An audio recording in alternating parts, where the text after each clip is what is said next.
Air Force has the most technically advanced aircraft in the world.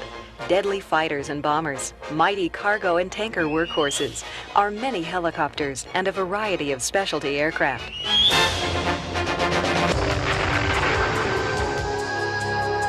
But they can all be easily grounded by Fod.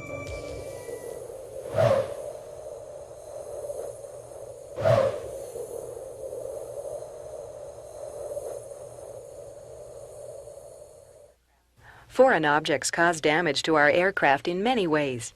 For example, cut tires and jammed flight or engine controls. Fod has caused at least 6 fighter aircraft to crash over the last 12 years.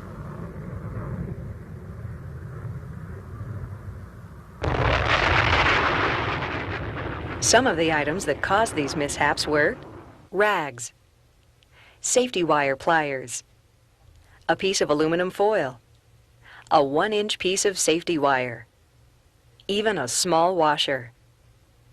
These incidents show that poor housekeeping and work practices are still the 2 major contributors to preventable Fod. We can eliminate Fod. To do so, we must make these 6 common sense steps part of our every job, every step, every day. The first step, be aware that you can make a difference and that Fod is a constant problem.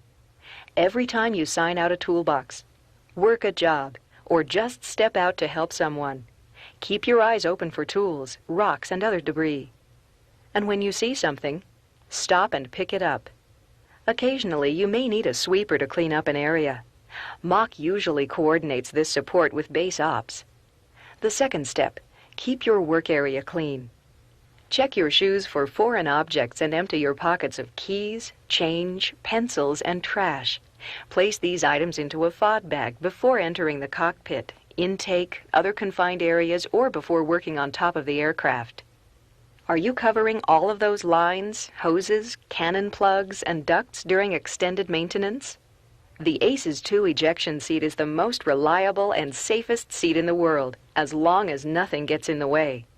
Somebody didn't report losing this pencil tip.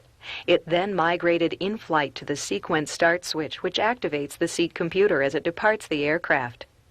It was discovered during a visual inspection of the seat when it was removed for other maintenance. Because of the protective shield over the switch and the tight clearance in the cockpit, it normally would never have been found. How do you think the pilots felt when they heard about this? Do you check the area one more time before you leave? It's possible the person before you left something behind. Step 3. We have to keep our vehicles clean. We know foreign objects get around, and many times our vehicles carry them out to the flight line. Tire checks. Are you constantly doing them every time you enter the flight line? How about after you drive off the taxiway to let a jet pass? How clean is your vehicle? Is there safety wire, trash, or fasteners on the floor? Is the Fod can overflowing before you empty it? If you have a vehicle magnet installed, are you checking it daily? Step 4. Thorough Fod walks. Are you looking, or are you out there just stretching your legs? Pay special attention to the grounding points and cement grooves and cracks. These areas are always filling up with trash, rocks, and hardware. A good daily Fod walk helps us keep up with all the debris that still manages to get onto the ramp. A Fod walk should have found this bolt. Instead, it was sucked up off of the ramp by a B-1. 3 first-stage compressor blades and 1 inlet guide vane were damaged. It cost us 56 man-hours and over $35,000 to remove and fix this engine. Step 5. Good tool and hardware control is a must. Remember the last time you lost a tool or a nut? How long did you look for it? Did you find it? When was the lost tool report started? Remember, tool control starts when you receive a toolbox. Before you sign for it, make sure all missing tools are written up and check the box for pieces of safety wire and other trash. Whoa, slow down and look. Is that a tool or the tool cutout? If you find a tool missing, don't accept the box and make sure a lost tool report and investigation is started. Also, never leave tools and hardware in or on the aircraft. Do a good inventory of your toolbox and TOs after every job. This alone will narrow the search area and greatly increase your chances of finding a lost tool. Think about it. What would you rather check, 1 aircraft or 3? When you do find a tool missing, start looking for it immediately. If you can't find it after a short search, report it immediately to the expediter or dock chief and get some extra help to look for the missing tool or hardware. For tight or inaccessible areas, you can also use a borescope or X-ray equipment to locate lost items. How would you tell the pilot if the jet has just taxied? What if it is flying?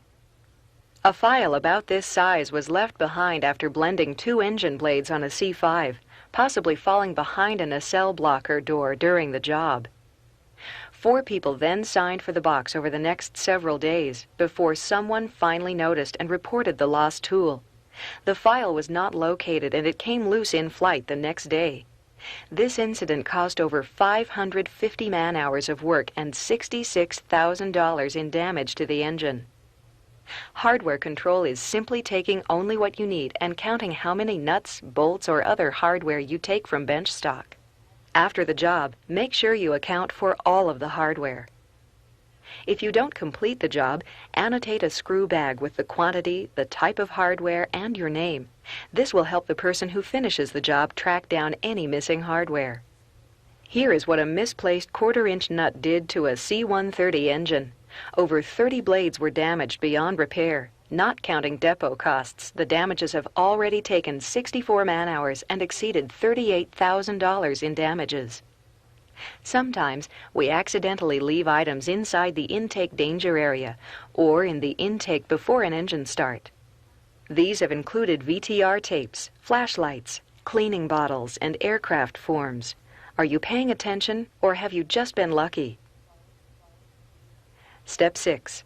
Follow the TO. Several times we have had equipment and panels come off during an engine run or in flight, causing serious damage.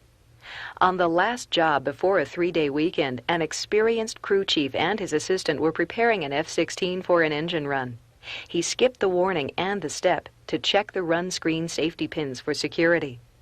During the engine run, 1 pin came out, and after whipping around in the intake for a few seconds, the lanyard broke.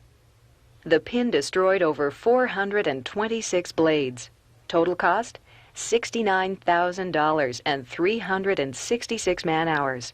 What was the cost to the crew chief? How do you think he felt? Think of what he went through, the decertification, the investigation, the waiting. Was the 2 or 3 seconds saved worth it?